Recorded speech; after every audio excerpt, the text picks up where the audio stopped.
ఎన్నికలు వచ్చినా పార్టీ ఉనికి ప్రమాదంలో పడే పరిస్థితి వచ్చినా తెలంగాణ సెంటిమెంట్ ను రాజేయడమే ప్రధాన అస్త్రంగా బీఆర్ఎస్ పార్టీ సాగుతోంది. ప్రత్యేక తెలంగాణ రాష్ట్రం కోసం ఉద్యమించిన బీఆర్ఎస్ రాష్ట్రం ఏర్పడ్డాక వరుసగా 2 సార్లు అధికారంలోకి వచ్చింది. ఆ 2 ఎన్నికల్లోనూ అభివృద్ధిని చెప్పుకోకుండా ఎంతసేపు ఆంధ్ర వాళ్ళు తెలంగాణ సెంటిమెంట్ ను నమ్ముకొని కేసీఆర్ గట్టెక్కారనే విమర్శలు ఉన్నాయి.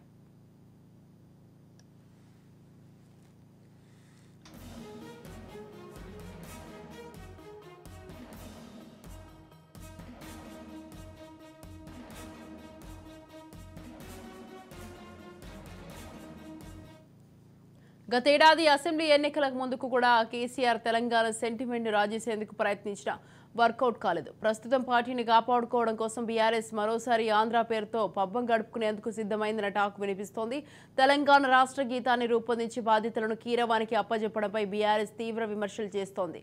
తెలంగాణకు కాంగ్రెస్ ప్రభుత్వం ద్రోహం చేస్తోందని మండిపడుతోంది. ఇక రాష్ట్ర చిహ్నం నుంచి చార్మినార్ కాకతీయ కళాతోరణాన్ని ఎలా తొలగిస్తారంటూ ప్రశ్నిస్తోంది. దీనిపై ఆందోళనలకు సైతం దిగుతోంది.